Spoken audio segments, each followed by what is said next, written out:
Do you have something to say? Have you ever thought about doing a podcast but felt overwhelmed with all the choices out there? Or like me, you have a budget and cannot afford the annual fees? Here's what I want you to do. Go to your Play Store and look for Anchor. Anchor is a free podcast app where you too can start your own podcast for free. And yes, it does work because I too am using Anchor. If you're listening to my voice, you have Anchor to thank. You can do everything right from your cell phone. Download the Anchor app or go to anchor.fm to get started. You'll be glad you did.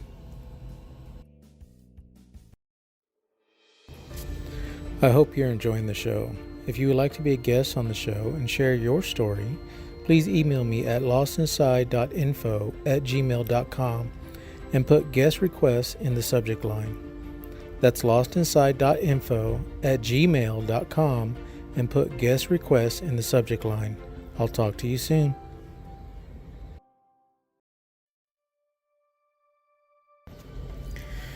If you need to talk, I always say don't keep things inside. Talk to someone, anyone.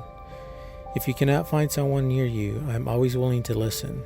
You can always email me anytime at lostinside.info@gmail.com.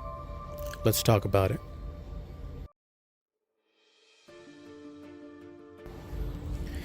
If you would like to support the show, please visit my website at lostinside.info. There you will find links to my Patreon, merchandise, and free ebooks of Lost Inside and Let It Be. I appreciate any help you can provide. Together we can end the stigma.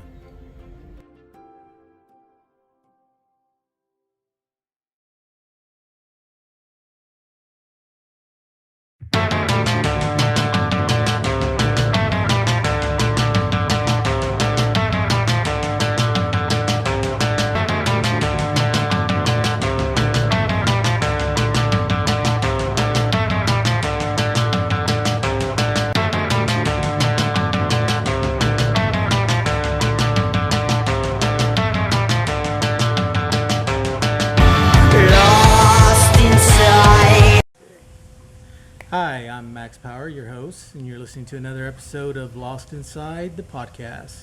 Today we're in Spring, Texas, at a place called Go Cajun Subs.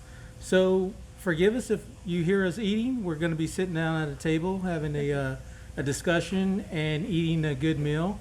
I've always learned that food is related to good memories. Well, food is related to memories, period. You can have good memories or you can have bad memories. But it always revolves around food. And the best discussions are always the ones that's at the dinner table. They're the ones that are the most open, the most honest. So today I have 5 guests with me today. They're going to introduce themselves, and we're just going to be talking about mental health, what they do in the field of mental health, what it is that they do, who they help. So first we have Miss Thelma Scott. I'm the founder of S.A.F.E Diversity and the founder of My Serious Talk 101. My name is Cathy Chatman. I'm an author of God's Handcrafted Jewel, and I'm also a mentor in the Juvenile Detention Center where I help youth that have been detained and that are going through mental issues. I also have my certification as a youth first aid mental health individual, and also I'm a process server in the Greater Houston area. My name is Attorney Cedrick B. Forrest. I'm a personal injury attorney, civil trial attorney. And my experience with mental health really goes into with my clients after they've been injured, those who've been suffering from traumatic brain injuries or any other type of brain injuries that sometimes does affect their mental health after being seriously injured. Yes. Hello, my name is Keandra Kiki Tatum. You might find quite a few articles out there on the internet under Keandra Kiki Scott Tatum.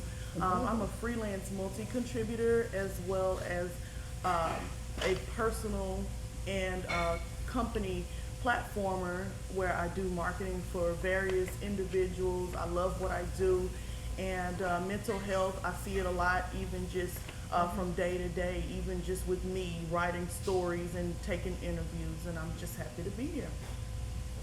And I'm Eve Wallace. I'm an educator and counselor, and I work with high school students. I'm a veteran teacher, so I've worked with many high school students. I've ran programs that high school students are involved in, as well as just working with the general public. I face lots of issues that I see as well with mental health as well as mental illness. Okay, so in our last episode, we talked to my daughter who just graduated high school. She's on her way off to college. She's going to become a psychologist, be studying mental health and how it works and how to better understand the things that she's going through. Now, Miss Eve, you talked about you work with high school kids. What are some of the things that you've seen in high school and how that people are not getting the help that they need? Well, I can say seriously, a lot of the issues that I'm seeing are young people with peer pressure and some of them with depression. Some young people just have bipolar issues, just a lot of different things, mental disturbances, emotional disorders, so forth, so on. Should I say mental disorders, different faulty thinking problems. And emotionally, going through the teen years, it's really a tough time. And I just see a lot of it from peer pressure, children not aware that someone else may be dealing with some type of issue, and students tend to kind of go off because they hadn't been taught how to handle.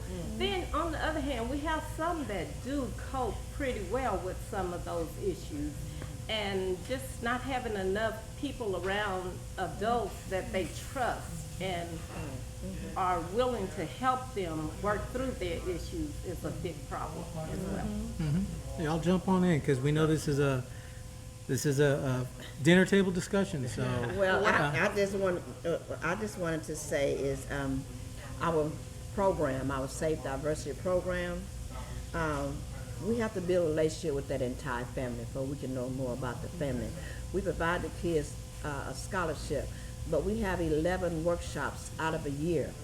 They are responsible to come to 8 of those workshops because we have to build a relationship with those families and to know who that's around the families, because it's so important. Because I know 3 of my students that I had about maybe 7, 8 years ago that they was in my program, and we lost those students to the human trafficking and prostitution is because there was someone in their life that I knew, because I had been around these people for like 7, 8 months, and I knew the strangers that come into their life that were not supposed to be in there. So those are the kind of things that they say, well, why you demand that the kid come to the workshops? Because we have to build a relationship with them. We have to know how they live, how their life is, how we can help them. We know if they're dealing with mental health, someone they family dealing with mental health, if something happened with their parents, you can tell when it's not going good in the families. If the kids are having a problem with their parents, you know that that's going to be a problem.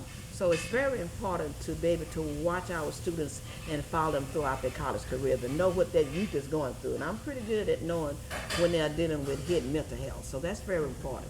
And I'm glad that you brought that up about the trafficking, because one thing that's kind of overlooked, a symptom, or one of the bad things that can happen with people who are suffering from mental health issues is the exploitation that sometimes can occur, because that someone may be in a depressed state or whatever it may be, and someone preys on that, or takes advantage of that person due to their being in a state where they wouldn't normally act in that way. Right. So that's very important that I like that you brought that up. Right. And for those of you that don't know, Houston is actually one of the largest, number one for human trafficking, primarily because of the highways. I'm going to have a special thing in the coming October where I'm going to be in an event talking about the human trafficking. But that is one thing that, and a good thing you brought up too, is these kids, they think that nobody's there for them, that nobody loves them. And so we have these predators. That's plain and simple what they are. Predators that that pounce, and they want to separate them from their families, separate them from their friends, any support that they could have, and use that to get them into that trafficking. And then once they hit one of these major highways, they're gone. Well, to connect the dots with what everyone has said here, self-esteem is one of the biggest issues that these children are having, which causes them to run to individuals like that. We deal with a lot of our youth that are incarcerated that have been in the sex trafficking scene. We also found out that the predators will groom someone, have them arrested, and have them recruiting inside of the jail. Yes. And so when the children have a low self-esteem, it's so easy for them to fall for it because they don't have the support, as you mentioned. They don't have the support that they need. So when we come in and we minister to them, and when we talk to them about their issues and their situations in their homes, you know, they will draw to us, and they really have a hard time believing it because they've never had anyone to really love them and to care for them like they need to be and nurture them. They've never had that before. So that connects all the dots that we've talked about on today, because all of it meshes right together. Well, it starts at the schools now. I'm in the schools. I pop in and out of schools. I spend most of my days in my life in the school, but they are spotters in the school. Yes, they are. They're in the school, and they prime them to know how to go in. They might be in there for at least a year, start dating the girl until they slowly get them into the prostitution and then in human trafficking. I've seen it happen. Cause I be watching them. And that's how that I knew that one of my students was being primed by the guy, because when they come and picked up from the school, I knew that who are you? I've never seen you before. So that's very important that I build a relationship with these parents, that I'm providing scholarship with students, because I know when someone come around that they're not a person that should be in their life. So it's very important that we have to be aware. If you're a teacher in the school system, you need to be aware of these kids that's I can tell you that the ones with the disabilities are the one that they know that they have a problem with their parents, or they have low self-esteem, like you said. Those are the one that they go after. And that's why I fight so, because I say they coming after my student with disabilities, learning disabilities. Those are ones that they come after in the school. First thing they come after. Right. And another thing is, as I said, the social pressures, the media is the biggest thing that brings in. It brings in a lot of problems for someone with low self-esteem or emotional problems, or, you know, And they don't even mental realize that what they see in the media is not true. Yes, They it's make all it look smoke so and mirrors. glamorous. It's all smoke and They mirrors. make it look so glamorous, and oh, this is what you should be doing, and you know, this is how you do it, and it's really not reality. Yes. And that's what we're having to do And with then our they children. have to go home and make decisions, or they Yes. have to go to work or to school, just different activities. Yeah, like and Ms. they have Scott to make said, decisions. the relationship based that on we what they build know. with these students, with these Yes. youth, is really, really paramount. Yes. Because that's what they're looking for. They're looking for a positive relationship. They They are. need Need to someone be able to to guide trust them. you. Yes. They have to be able Yes. to trust And they you. need that, So but I'm building it's that not trust. enough adults that are really in their lives that are concerned and aware. Yes. What- And that's- And yes, like you said about the adults being in the life, that's very important. And it's because, I mean, statistics are going to show certain children are going to be more susceptible to mental health issues, and Absolutely. because of where they are. As a kid, I was in foster care. I was adopted when I was 6 years old, and a lot of children who are in that in foster care system, or I think I saw statistics showing where it's like over like 80-90% were probably had some type of form of depression or some type of mental health issue that was going on with them, and that's just because of their positioning being in foster care. So those certain things that you have to look at when you're looking at these children, to know that, okay, how can I help maybe sometimes? Yes. You know, I know this child or this person is going to be more susceptible to Exactly. being a mental health patient, or someone who may just need to, there's another one I'm thinking my other track is I'm a veteran also too. Oh, So yeah, veterans also just being Yes, they do. a veteran, you're Yes. going to war veteran, and I'm not afraid to admit it or say it or whatever. But you had I've some been problems. diagnosed with Some things because of my time in war. My husband was too. He deal with that Yes. PTSD. I'm Exactly. telling you. PTSD, then you have the anxiety. Exactly. Deal with anxiety. You learn how to deal with it though. Yeah. It's Yes. something I know I'm gonna have for all my whole life. You know what I mean? Probably I've been scanning this tree line about 2 or 3 times since I'm sitting down here. But I Right. know I'm not. But I know it's just something I'm gonna look, and I'm gonna have to do it. I'm gonna look at a tall building every now and then and stuff like that because Mhm. that's what I've been conditioned to do. And it's not Exactly. something you can turn off. Yeah, it's nothing, yeah, exactly. I know how to Because- deal with it. Exactly. Because a lot of times I deal with the same thing. Like my day job is private security, and I've been carrying a gun for a living for 16 years. And I've been taught to be looking out, looking this and this. Yeah. And when I go out with people, they're like, your eyes are always scanning what's going on. It's like, I can't turn this off. Yeah, yeah. I may not see you as a threat, but then I may see a threat over here. And those things, and especially when I was growing up in the 80s and in the 90s, I told Miss Scott that I stayed out of gangs. The only way I could stay out of gangs was either I had to outrun them to get to a certain spot that was considered, they used to call it the devil's lot. These very Catholic kids would be bullies in gangs, but yet they wouldn't cross over into this one lot. I had no problem because they couldn't get me, or I had to fight. Yeah. And I had to fight my way to stay out of these gangs. So my grandmother used to tell me, you always have a choice. Sometimes the choice is shitty and sometimes it's diarrhea, but you always have a choice. Exactly. So all these kids around me is like, well, I didn't have a choice, I had to join gangs. But you had a choice because I had that same choice and I chose not to. And that's something that I had to fight personally with every day. And growing up in that time, like July was the Minority Mental Health Month. As a minority male, I was told you can't have problems. Only rich people can see therapists and seek help. You had to suck it up. You had to be a man. And this is what it meant to be a man. You cannot cry. You cannot show weakness. Especially as a minority male, you can't show any kind of weakness. And then when I saw that, in the Hispanic culture, it's called machismo. So when you start seeing that cycle of how my father dealt with it and how he dealt with us. And then I started seeing that starting to happen with my daughter. And I'm like, I'm not going to repeat this cycle. I'm going to break this cycle. And nowadays, the stigma of minority is still there. But the stigma of mental health in a richer culture, or I don't want to say a white culture, but those that have more money, it's easier for them to get the help that they need. Well, rich people can have problems. I can't. I'm poor. These things. And no, everybody has these problems. We have to talk about them. And this is the best way to do it. And sitting here with you all, I just realized we all wear many hats. And I'm also a foster parent.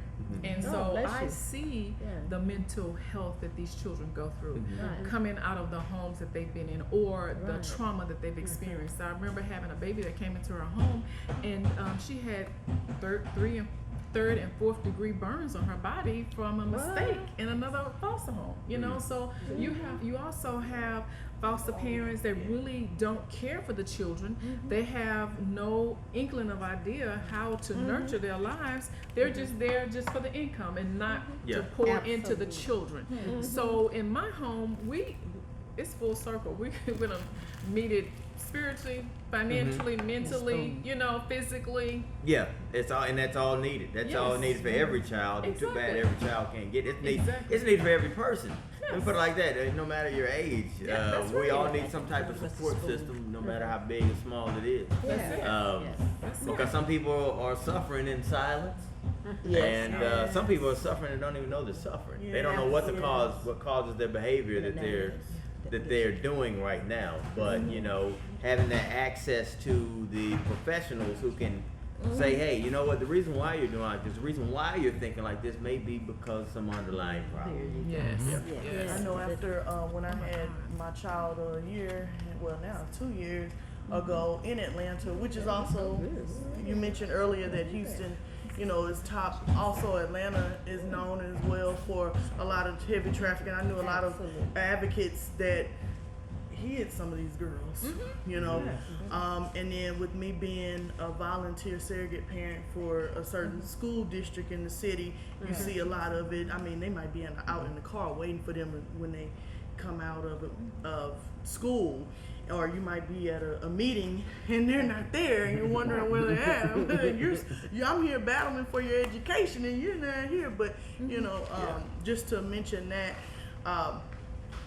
back to just me emotionally, I didn't speak up until recently. Matter of fact, I think coming on Radio DeBone with S.A.F.E Diversity, I mentioned it really publicly for the first time that I battled with postpartum emotions, and I have to find a way to get out that dark, circle that surrounds yourself, that I surround myself with, or anybody who's experienced mental illness.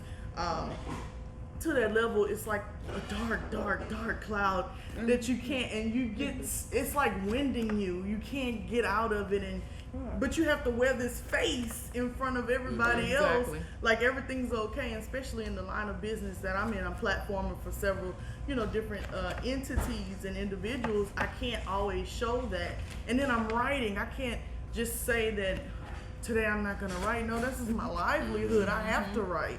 So I think that it's very important that we find that happiness within. Well, in my training, they taught us that we need to find someone that we can confide in and talk to.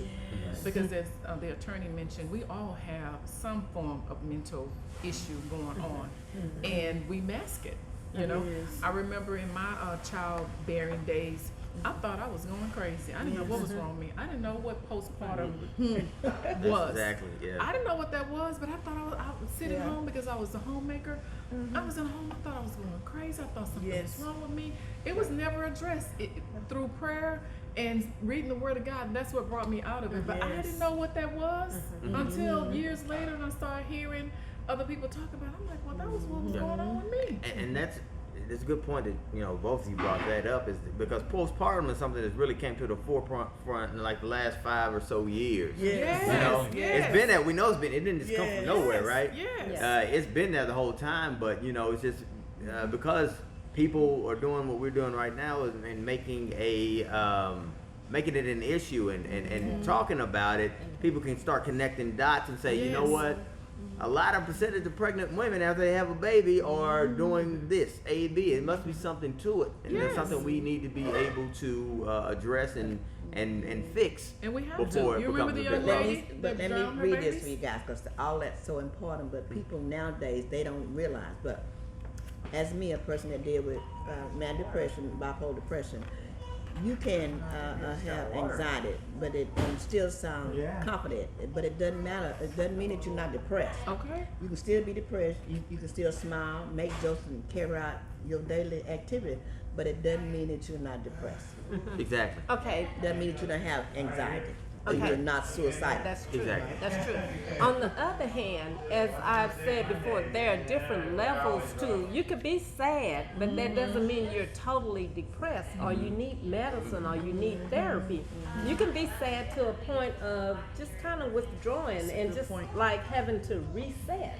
So I would say there's that different level to each mental health or mental illness. And they ask you those questionnaires, not to cut you, they ask you those questionnaires when you go to the pediatrics, clinics, and make sure you don't feel like you want to hurt your child and things like that. Demon, it's not to that point, but when you are creative, and most of us can speak to that, that's a whole nother topic in itself. Right. People who are visionary, and they barely can sleep at night because you have something on your heart and that you have to give birth to, not physically but spiritually, and fulfillment. We have a problem with doing that as well, and that alone takes a toll on the mind, because if you can't get it out of you, I mean, you feel unfulfilled, and then, like you said, is you say it. So that, And for me, in my writing, I always use words have meaning, so I'm careful with the words that I use with when it comes to mental health. Like I was explaining to somebody the other day, I don't like to use the word mental illness because an illness implies it's something you catch and you can get rid of. This is something that we were either born with or something that developed. Something happened to us, and it's going to be with us until we die. We can't get rid of it. I compare it a lot to cancer. You know, when somebody gets cancer, or they're dealing with that, nobody says, "Oh, you're too weak. You got cancer." Nobody blames you for having cancer, but they blame you if you have a mental affliction. And that's the other thing. I use afflictions because they do afflict me. Not every day, but when they do. I don't use the word episode because I'm not a sitcom for somebody to watch. I like to use storm, and especially anybody down here in the Gulf Coast will know these storms. When they come, you know they're coming. You can see them. You can feel the change in the air. You can feel you can smell the water. A storm is coming, and when that storm hits, it's dark. It's blowing a lot of wind. It causes some damage, and then it goes away, and everything's calm. And then you have to go out and pick up the pieces, clean out your driveway, whatever damage was left behind by the storm. We got to pick it up, clean it up, and keep going forward. That's one reason why every time Houston or Texas is hit with these hurricanes, we are the fastest to recover from them, because not only are we going to pick ourselves up, we're going to pick other people up off the ground. We're going to help them as well. So when I do have storms that hit, the only way that I can do it, get rid of it, is by writing it. I write out things, whether they're short or long. And when I first started doing this, when I first started posting it online, I got emails from two different peoples. It'd be the people that had the afflictions and their caregivers. And most of the ones that had the afflictions was, "Thank you. This is exactly how I feel. I never knew how to express it." Caregivers are like, "Hey, this is some scary stuff. What's going on here?" I said, "Well, how did you pick up about it?" "Well, somebody I know that has a mental affliction showed this to me and said, this is how I feel." I said, "Then you need to go back and understand, if this scares you by reading it, what do you think the person who's feeling it is?" It's 10 times scarier for them. And then I've had people, "Well, I just don't understand." Okay, well, I didn't write that for you then. I wrote it for the person who it's going to help, the person who it's going to be able to get them to talk about their story and share their story by sharing my story. And one thing I found out that was surprising with me is, outside of the United States, I would assume another English-speaking country would be my second most popular, where I had my fan base. And surprisingly to me, it was Brazil. I don't speak Spanish. I definitely don't speak Portuguese. And here it is, the Brazilians are embracing mental illness and mental afflictions and mental health, and trying to help their people, because they have a major, it's all around the world. And that's what I tell people. Mental health is not just, it's universal. Everybody feels it. And like as we were sitting here, everyone put input about the mental health, but everyone had something different to say, but it was all about the same thing. That's right. Yes. And that's what it is. It's so many different things, but it's still the same thing. No matter which way you kind of look at it. And part of my job is, when I'm in front of a jury, and if I'm trying to, get a damage recovery for someone who I may, for mental anguish or for a traumatic brain injury, that's important. I have to say it in each one of these different ways that you just said it, because and to people, and that's part of it that you have to do. You have to, because some people may understand it this way. Some people, you might say it's a dark cloud over my head, or whatever it is. Sometimes Like some you people said. might want to say, some people actually feel mental health issues physically, That's it. right? And some people just don't know what it is, and I just know something is not right. I knew before this event, I felt one way, and I know now I'm feeling another. And sometimes you have to explain what it is by explaining what it isn't. Right. saying that, in fact, this person is not the person what they used to be. They don't know exactly who they are right now, but we know that they're not who they used to be. We know this person used to get up at 8, 7, 8 in the morning and go run and do whatever. Now they're laying in bed till 2 o'clock or whatever it may be. Yeah. So there's something there. Yeah, You and, know. and like you said, it can be physical because sometimes you can't get out of bed. I can't. Sometimes I can't. Yeah, I have those days where I will sleep and I can't wake up. And for me, that's the unplug and having to recharge. Yeah. And some people think, oh, you're just being lazy. No, it's physically hard to move and get up out of bed. It's not just a mental thing. It is physically, it is emotionally, it is spiritually, and something's wrong in one of those aspects, and you know yourself better than somebody else does, and you know when it's coming. So the important thing is to find that support group, to find people who are going to be in your corner so that you can say, hey, something's coming. Yeah. Just keep an eye on me, something's coming. Yeah. You know. Or they can just recognize Yeah. after a while, you know. Right. But a lot of people don't really understand the words. It's the choice of words. But it's the little things that we say and do can cause a person to be very suicidal, and also can cause a person to hurt someone. Right. So we have to be careful about the choice of words and what we say and how we say it. Right. Because they're so dangerous. It's because Right. I know the time when, after I had tried to commit suicide one time, and then after my husband let my kids, they said, "Oh, Mama, is it why are you so suicidal? Why did you want to kill yourself? We love you now." But they don't understand the things I was going through at that time. If you don't know what I've been through, then you can't ask me why. Because there's something not really that I want to commit suicide, but it's the pain. Right. Exactly. So if you ain't never understood that pain, you just want it to go away. Yes. You just want it to stop. I didn't care how it stopped. I wanted to stop. I But- wanted to go and just lay down and never wake up again, and I could be free of the pain. Exactly. So that's what you go through when you're suicidal. It's what I see. No one else sees. You see Miss Scott as this beautiful lady. She does this, she does that, but you don't see the depression that I see. Doesn't mean that I do all this pain. Doesn't mean that I'm not depressed. So they have to understand suicide, understand a person that deal with mental health.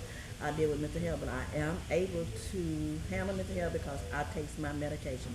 Because that is something I have to take for the rest of my life, and I understand what I have to do to be able to live on this earth. Is take that medication. I feel like my story can help someone else. Correct. And But it's see, the that's pain. why I was trying to get over the point too, that it's important that we talk about these things and make people aware, because you said your children didn't understand, but No. how were they gonna know? So it's just like after a while, once they find out, then they can. Exactly. But you still And have on to the other- function. You Say still that. have to function. When you have a family, when you have children, like I mentioned earlier, I didn't know I was dealing with postpartum, but I still had to be mommy. Still have I to do all still those had, things. yes, I still had to get them ready and take them to school and prepare dinner. I still had to function. But I had my moments where they were low, you know, and thank Very God low, that low. very, very low. And thank God that, you know, I didn't allow the spirit of suicide to come in, but most people are not that strong. I mean, we think about the lady that drowned all her babies down in the Andrea Bay Yates. Area. Yeah. Yes, Andrea Yates. You know, she dealt with mental issues severely, and she was telling her husband, but he wasn't listening to her. That He baby, wasn't. she was having babies back to back for 10 years. And it never left home. Stay home. She had to get out and do something. You have something. Yes. This organization that I do, it saves my life. Everybody said, "Why you do that? You do that? Nobody pay you." I said, "No, my pay. It's my life. That's right. It saves my life. I Yes, wake up yes. Exactly. going to help somebody. I'm blessed to go to this school to help this kid. If his parents do that, it saves my life. And you keep yourself busy, and that's what I'm Stay finding busy that because I know my scheduling issues. myself. I stay busy all the time. I stay busy. Because if you sit down, as they say, that's the My life devil's just work. stops. Idle mind. Idle mind. So we can't have idle minds, and so that's what we have to convey to our youth, and even to our adults, as you mentioned. And one thing that we found out as we were helping one of our babies that was incarcerated, we identified that the mother had an issue. So it took a year but we were able to convince her to go get some help. And she finally did after 30, 40 years of her life. You was building Wow. a relationship. You Exactly. can't know those things if you don't build a relationship. So it's important. I mean, we're building a relationship here today. So from this moment on, once we see each other, it's like, okay, next time, okay, what's going on? What's on your mind? Right. Making sure. You know, exactly. Yes. Call your strong friend, as they would say. That's it. Just call your That's it. strong friend. So this is Just not build a about you. relationship, just spending time with them. That's And right. understanding that family, because a And lot of that's my needed. families, you know, they confide in me because they trust Miss Scott. Then I realize a lot of my parents that have kids with disabilities, that parents have a disability. They do. And nobody has never known it, but they would come to Miss Scott and something. So then I'm helping them to get their GED, help them to get jobs, help them do all that. That's building a Make them relationship. feel better. Make And you them know feel what they better about did? themselves. They would tell, oh, she's just crazy. And they just laugh. No, she ain't just crazy. She crying out for help. You know, they're going to call them names. Or, you know, I forgot some of the other names that they call people. But, you know, Retarded. retarded, stupid, you know. Yes, yes. She just stupid. You say she act like that all the Just time. gonna get She has a caught. problem. She has an issue. Right. Yeah. You know? Right. That But needs where to did be she addressed. find help? And when did she find help? Exactly, because nobody will take Before the it's time. too late. Slow down long enough to build a relationship, to help her move on and to become the person that she desires. That's on the inside of her, screaming, trying to get out. But nobody is paying attention. One of the things that I found out while I was being certified, this young man said he was waiting every day for somebody to ask him what was wrong. Yeah. Nobody asked. Nobody ever asked him. Yeah. No question. Yeah, and that's what and the answer, I mean, you always start with a question, not with a solution or what you think. The question. Sometimes, like you said, they just want to sit up there and someone to listen to, you know, or, you know, just talk it out. Because there's some mental health issues that really medication or whatnot may not help. It's really that talking it out, getting it off your chest, or whatever it is. I just Listen. knowing somebody Yeah, cares. yeah, and knowing someone cares. Exactly. Because then with the medication, you got another problem. The side effects.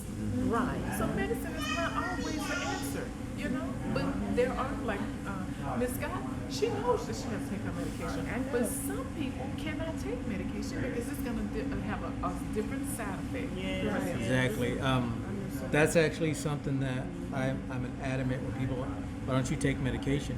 I know some people need the medication, and a lot of times there's a lot of people that don't need the medication. They're just prescribed because the big pharma's pushing it on the Yeah. doctors, and the doctors are pushing it out so that they can get their money. kickback. And Unfortunately. I did that. I took medication before, and one night when I was at work, we got surprised. We dealt with it, but my partner, when we were all done, looks at me and says, "What the hell is wrong with you? They should have never got the jump on us because of my reaction time." And I realized it was the medication that was making me feel that way. So I started doing some research, and I started learning that you got to listen to your body. Your body will tell you what you need, vitamin wise, anything. So I don't ignore cravings anymore, and I try to give it what it might need from some other healthier source. But you know, your body knows it can get this source from this specific food, and that's why you'll start craving these things. And your balance, your chemical balance could be off, and the medication, it does not always keep that balance. And our food and our diet plays a major part in that. And a lot of people don't realize that. Yeah, exactly. I like anything I do. I don't like just a one-dimensional, one-direction approach. You know, it's always the whole approach. You know what I mean? Like you said, you know, I think, you know, from what I do a lot of research when it comes to this, because I have to be up on it, so I know what I need to do when it comes to a case or whatnot. But what I've seen is really more of a whole person, you know, a combination of medication, therapy, exercise, diet, all those things come into mind. I can tell you right now, I mean, everybody will admit, you know, if I eat some greasy chicken right now, I'm gonna get sleepy or something, right? That food is doing something to your body, right? It's making you sleepy, but food and other things may be doing other things to your body too, right? So you have to really take take into account the whole thing, and I would recommend anyone to kind of look into that, just a whole dimensional approach. Exactly. Right, because we are who we are physically, emotionally, socially, intellectually, you know, and morally, we have to have our moral being, so. All brings a balance. So, any last thoughts for our dinner conversation here? I'm just glad I ended up talking about chicken.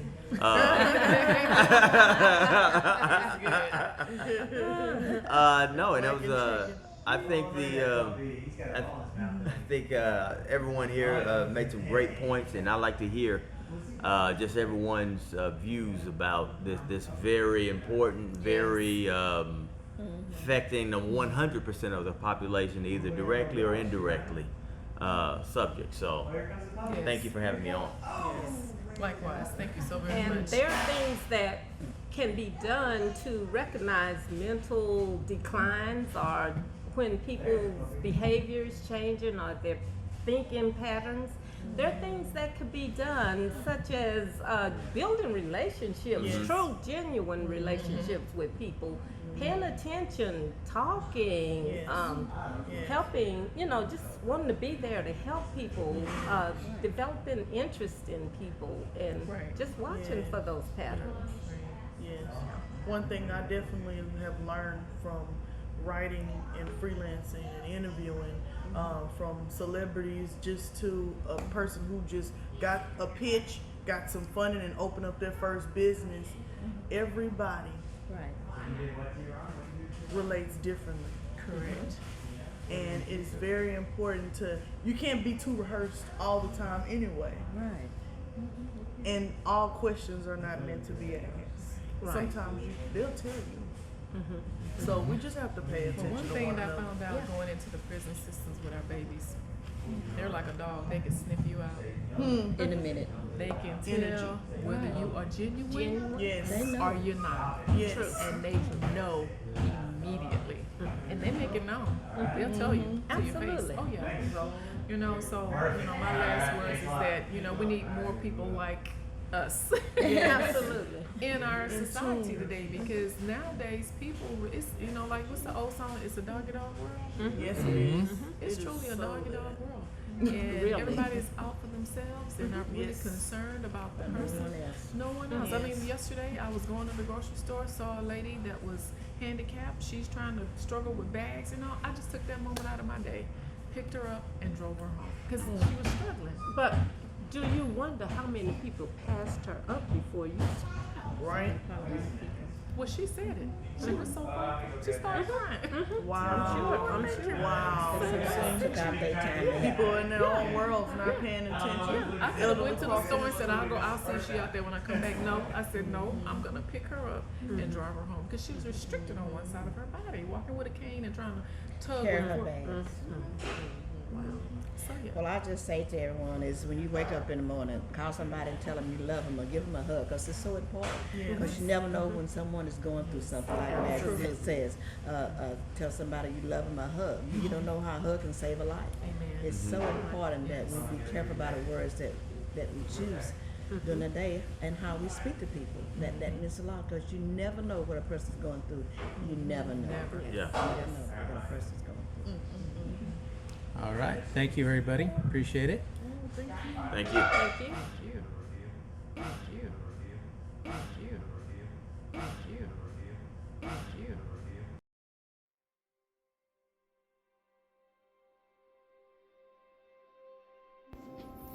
Lost Inside is written and produced by me, Max Power.